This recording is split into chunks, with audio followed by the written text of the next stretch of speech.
പക്ഷെ നമ്മുടെ ജീവിത രീതി ആകെപ്പാട് പോയി. വേഷത്തിലുണ്ടായ മാറ്റം.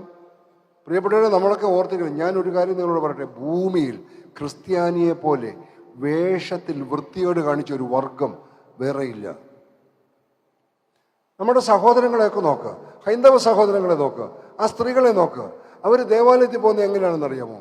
അവർ നല്ല സെറ്റ് സാരി ഉടുത്ത് കുളിച്ച് റെഡിയായി, അവർ തുളസിക്കതിലും ചൂടി, അവർ കുറിയും തൊട്ട് ദൈവസന്നിധി പോയി പ്രാർത്ഥിക്കാൻ നിൽക്കുന്ന ആളുകളെ കണ്ടിട്ടുണ്ടോ? നമ്മുടെ മുസ്ലിം സഹോദരിമാരെ കണ്ടിട്ടുണ്ടോ? ശരീരം മുഴുവൻ മൂടി പർദ്ദായി വിട്ട് അവർ ദൈവസന്നിധി പോകുന്നതിന് അവരങ്ങനെയാണ്. നമ്മളെപ്പോലെ വികൃത വേഷം ധരിച്ചുകൊണ്ട് പള്ളിയിൽ പോകാനും വിശുദ്ധ കുർബാന സ്വീകരിക്കാനും നടക്കുന്ന ഒരു വർഗം വേറെ ഭൂമിയിലില്ലല്ലോ. ഇത്രയും വൃത്തികെട്ടൊരു വർഗം ഭൂമിയിലുണ്ടായിട്ടുണ്ടോ? നമ്മൾ എന്ത് ഭക്തരാന്നാ പറയുന്നത്? നമ്മുടെ മക്കളെ മര്യാദയ്ക്ക് വസ്ത്രം ധരിപ്പിച്ച് വിടാൻ നമ്മളെ കൊണ്ട് കഴിയുമോ? ഇല്ല. നമുക്ക് കാശ് കൂടിയപ്പോൾ പറ്റിയ ഏറ്റവും വലിയ കുഴപ്പമാണ്. ഞാൻ നിങ്ങളെ കൊണ്ടൊരു വാക്യം വായിപ്പിച്ചേ പറ്റത്തുള്ളൂ എനിക്ക്. കാരണം ഇതൊന്നും പറയാതെ പോകുന്നത് ശരിയല്ല. യെശയ്യാ പ്രവാചകന്റെ പുസ്തകം 3-ാം അധ്യായം 16-ാം വാക്യം ഒരാളൊന്ന് വായിച്ചാട്ടെ. യെശയ്യാവ് 3:16 വായിക്കാവോ? കർത്താവ് അരുളി ചെയ്തു, സിയോൻ പുത്രിമാർ ആ ആ ആ ആ പണം ഉണ്ടായിക്കഴിഞ്ഞപ്പോൾ നമ്മുടെ സ്ത്രീകളെ പോലെ വേഷവിധാനത്തിൽ വൃത്തികേട് കാണിച്ച ഒരു വർഗം വേറെ ഭൂമിയിലില്ല. യെശയ്യാവ് 8-ാം നൂറ്റാണ്ടിൽ ജീവിക്കുന്ന പ്രവാചകനാണ്. BC 8-ാം നൂറ്റാണ്ട്. അപ്പോൾ ഒന്ന് ആലോചിച്ച് നോക്കണം. എത്രയോ വർഷവും 12,800 വർഷത്തിന് മുമ്പ് ജീവിച്ചിരുന്നൊരു മനുഷ്യനാണ്.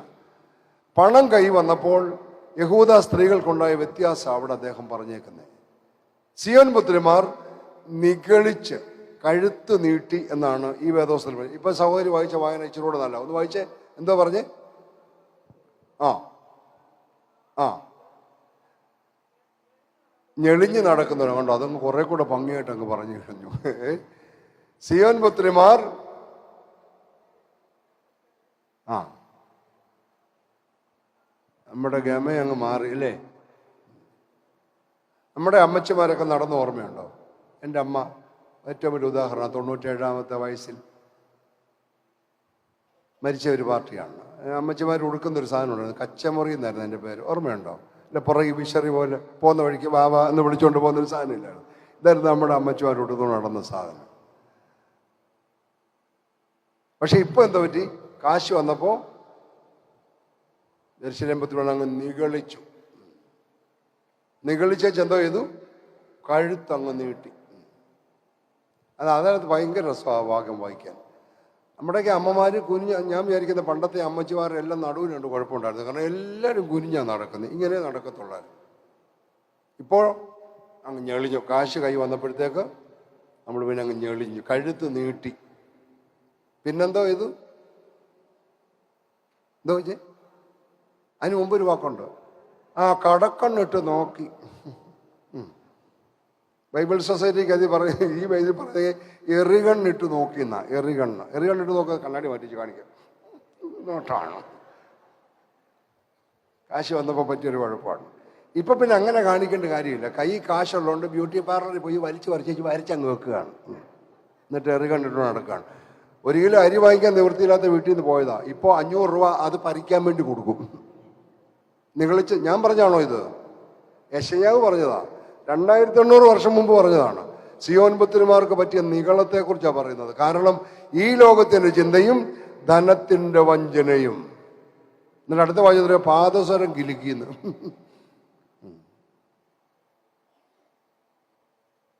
ഒരു കറുത്തിയാരുടെ കെട്ടാൻ മാർഗമില്ലാത്ത കാലമായിരുന്നു. ഇപ്പൊ എന്താ പറ്റി? ചിലും ആന പോന്നോല്ല പോന്നേ നടക്കുമ്പോൾ. മാത്രമല്ല, ഇപ്പൊ അമ്മമാർക്ക് പറ്റിയ 4 കാശ് കൈ വന്നപ്പോഴത്തേക്ക് കാലിൽ സ്വർണ്ണ പാദസ്വരമാണ്.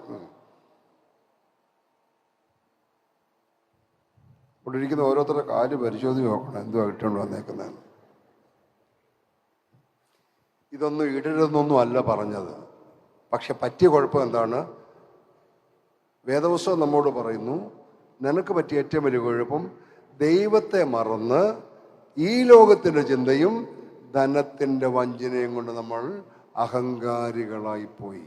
ദേവാലയത്തിൽ പോകാൻ പാടില്ലാത്ത ചില സംഗതികളുണ്ട്, ദേവാലയത്തിൽ കൊണ്ടുപോകാൻ പാടില്ലാത്ത ചില സംഗതികളുണ്ട് അല്ലേ? നമ്മളിപ്പോൾ മൊബൈലും കൊണ്ടല്ലേ പോകുന്നേ അല്ലേ? എല്ലായിടത്തും ഈ പിശാചിനെയും കൊണ്ടാണ് പോകുന്നത്. പോയി കൺവെൻഷനിൽ ചെന്നിരിക്കുമ്പോഴും അടി തുടങ്ങും. അമ്മാമ്മ വീട്ടിൽ നിന്ന് വന്നപ്പോഴേ ഒരെണ്ണം ബാഗിനകത്ത് പിറ്റിയതുകൊണ്ടാണ് വന്നത്. അടി തുടങ്ങിയത് എവിടെയാണ് കിടക്കുന്നതെന്ന് അറിയത്തില്ല. 5-6 അറിയുണ്ട്. തപ്പിപ്പിടിച്ച് വരുമ്പോഴത്തേക്ക് എടുത്ത് അലവിളി തുടങ്ങും.